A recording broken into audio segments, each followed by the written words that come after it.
We are now learning it was called Operation Midnight Hammer. The president watching the mission unfold from the Situation Room following the meeting with his national security team. It comes a little more than a week after Israel's surprise attack on Iran aimed at crippling Iran's nuclear program. And the U.S. B-2 stealth bombers hitting 3 sites in Iran considered crucial to the country's nuclear program, including its uranium enrichment facilities, and using 14 massive 30,000-pound bombs for the very first time, designed to penetrate deep underground and destroy the country's heavily protected operations. President Trump calling it a spectacular success. The U.S. strike follows nearly 50 years of antagonism between the two governments after Iran's Islamic Revolution in 1979.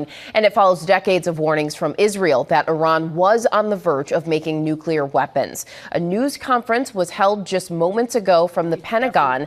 Defense Secretary Pete Hegseth revealing the complicated details of this mission that included deception, decoys, and incredible secrecy, saying that Iran's nuclear program has been obliterated. He called the strike bold and brilliant and emphasized how proud he is. We have team coverage of the extraordinary events unfolding this morning, beginning with ABC's Ian Pannell in Tel Aviv. Good morning, Ian.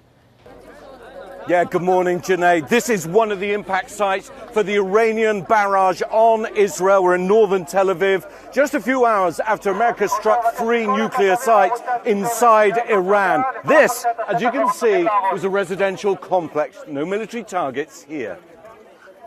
This morning, in the wake of US strikes on Iranian nuclear facilities, Iran launching a barrage of missiles at Israel. A military official telling ABC 20 to 30 were fired. At least 19 people injured in the attacks, missiles landing in 4 areas in the country.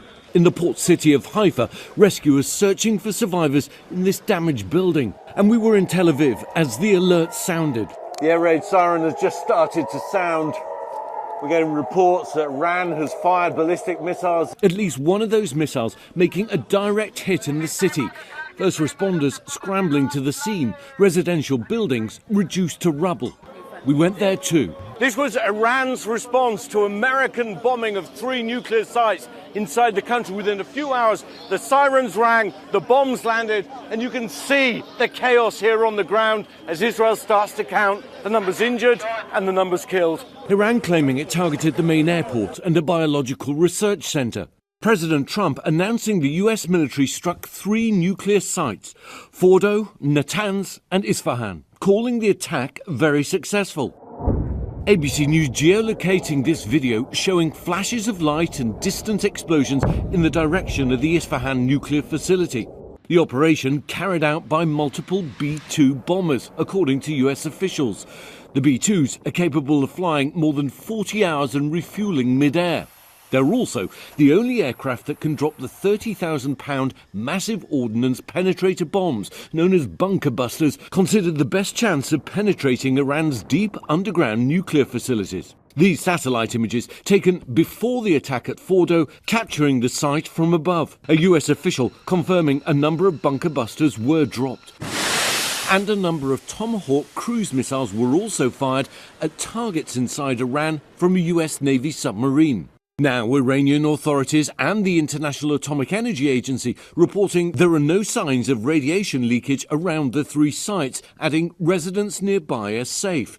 In the immediate aftermath of the US bombing, Prime Minister Benjamin Netanyahu thanking President Trump. History will record that President Trump acted to deny the world's most dangerous regime the world's most dangerous weapons. His leadership today has created a pivot of history that can help lead the Middle East and beyond to a future of prosperity and peace. Israel had been lobbying for US assistance as it launched more attacks on Iran overnight and this morning. Iran reserves all options to defend its security interests and people. Iran's foreign minister responding to the US attacks, calling them outrageous and warning Iran will respond as necessary.